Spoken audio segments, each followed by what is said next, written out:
Hello everyone, আমি Mary চৌধুরীনাথ from Mampi's kitchens বলছি। আজকে দেখাবো কি করে শীতের দিনে বাঁধাকপি ভালো বানানো যায় নিউ রেসিপিতে একটা। তো সেটার জন্য আমি কিছু বাঁধাকপি কেটে নিয়েছি। এটাকে আমি ভালো করে ধুয়ে এখন আবার চপিং করে নেব ভালো করে। কিছু মটরশুঁটি নিয়েছি, দুটো কাঁচা লঙ্কা নিয়েছি, আপনারা ঝাল যে যতটুকু ওই হিসেবে নেবেন।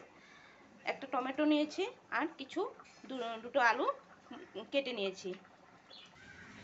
এখন একটু গরম জল বসিয়ে দিয়েছি, এটাতে আলুগুলো দিয়ে দিয়েছি আর হাফ চামচ নুন দিয়ে দিয়েছি। এটা হালকা 5 মিনিট বয়েল হওয়ার পর এটাতে চপিং করা আমি বাঁধাকপিগুলি দিয়ে দেবো বয়েল হওয়ার জন্য।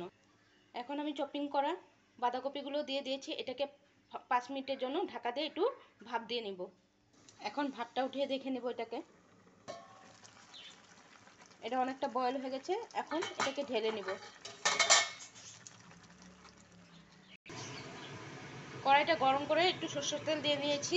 এখন এটাতে একটা তেজপাতা সোমবারে দিয়ে দিব আর একটু সাদা জিরে দিয়ে দিব।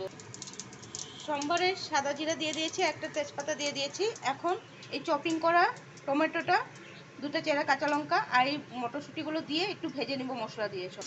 এখন এটাতে আমি এই ভাজাটার মধ্যে দিয়েছি হাফ চামচ নুন দিয়েছি, হাফ চামচ হলুদ গুঁড়ো, হাফ চামচ জিরের গুঁড়ো, একটু শুকনো লঙ্কার গুঁড়ো দিয়েছি।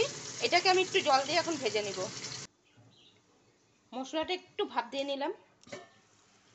এখন এটার মধ্যে আমি সব জিনিসগুলো দিয়ে দেবো, যেরকম কি চপিং করা যেগুলো নাকি ভাপ দিয়ে রেখে, এই ভাপ দেওয়া বাঁধাকপিটা আর আলুগুলো আমি দিয়ে দেবো। এখন আমি বাঁধাকপিগুলো দিয়ে দিয়েছি সব। আলু বাঁধাকপিগুলো একটু এটার মধ্যে ধনেপাতা কেটে দিয়েছি আর একটু চিনি দিয়েছি। এখন ভালো করে মশলাটার সাথে ভেজে নেব।